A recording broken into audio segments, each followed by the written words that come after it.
right, hello wine drinking people. Time for more of what I've had to drink yesterday and our DRC and Leroy tasting, one of the most anticipated events of the year thus far for me, not for everybody else. We only had 10 people at this event. 9, I think it actually ended up being, which, hey, I don't really mind that because, I mean, I wanted to drink the 90 Latache. That's why I put it in this lineup.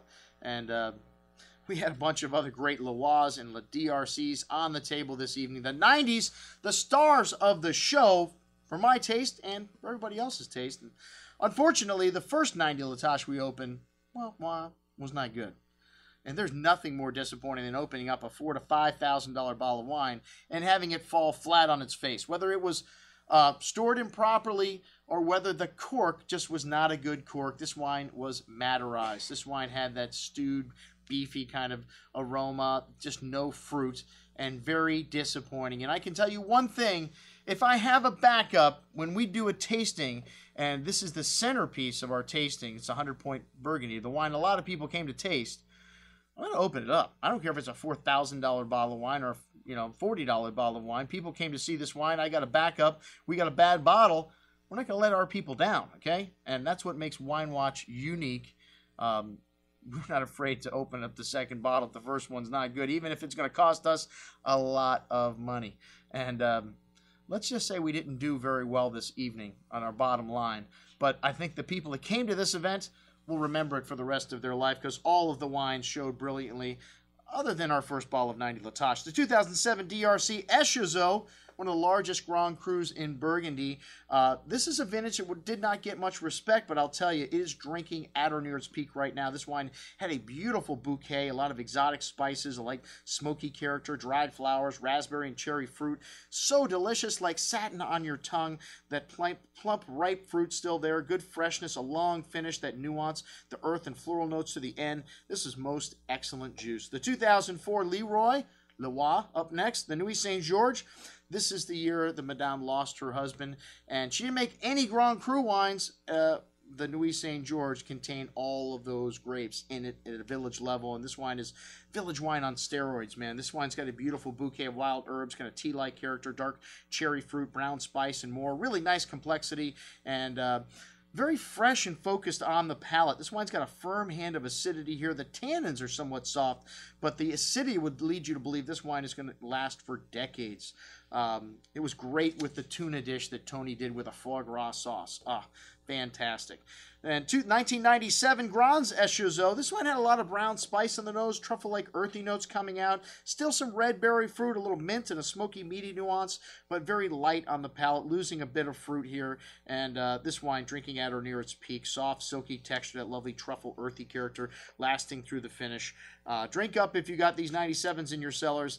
For my taste, I don't think they're getting any better, even Grand Cru wines like this. The 1990 flight, definitely the best wines on the table, in my opinion. The Leroy Nuit Saint Georges Bordeaux, still very youthful. Lots of dark raspberry fruit, a rustic earthy character here. A big wine, lots of concentration, richness still in the palate, velvety, silky tannins, and like I said, just a host of fruit and exotic spices, that earthy, minerally character lasting through the finish. Most excellent juice. The 1990 Latache.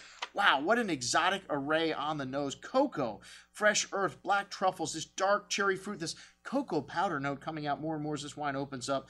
Big and still quite youthful on the tongue. This wine's got some tannins here. It's got a firm hand of acidity, a lot of that exotic spice and earth, and a long layered finish. The wine of the night, over half of the taster picked it as their favorite wine. Killer juice. The Gevrey Chambertin Le Combat. This wine had a strong earthy character, the truffle, black raspberry fruit, herbs, mints. Even more coming out as this wine opens up, and wonderful structure here on the palate. Nice freshness, some tannins here at the end also, but a lot of fruit and a long layered finish. Most excellent juice. My second favorite wine of the evening, the 1980 Grand Echezot from DRC. Showing a bit muted on the nose, I thought. Maybe a little oxidative qualities coming out, but still alive. I mean, it had an array of that earth, the truffle, underbrush. More earthy than fruity at this point, though. Smooth and silky on the tongue. A bit of that oxidized fruit showing on the finish, but still alive. A very good little wine.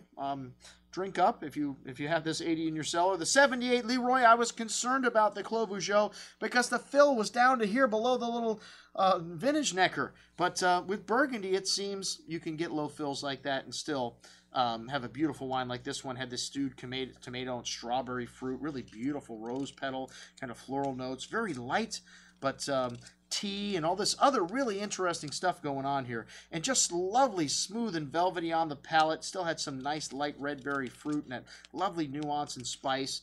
I think this wine would have probably been better a few years ago. Or, I mean, maybe if we had a perfect bottle, it would have been a little livelier, but still an excellent bottle of wine. The 1969 Savigny Le Bon, what was that doing in here? Just a regular village wine. I bought that wine 6-7 years ago to celebrate my 40th birthday, and this is one of the last bottles I have. Still drinking nicely, man. This Savigny Le Bon, for such an old dog and a village wine, just an amazing wine. Every bottle I've had has been good. It had like this savage kind of animal character to the nose, and this village is already known for its austerity, but being this old, not a lot of fruit left, but still some there. Nice balance, though. Nice freshness. That spice and earthiness lasting through the finish. Man, an excellent example of an old village wine from Loire. These wines just do not die. All right, that's what we had to drink at our vintage Burgundy tasting. I'm your host, Andrew Lampasoni, signing off for the Wine Watch, saying, remember, always drink the good stuff first.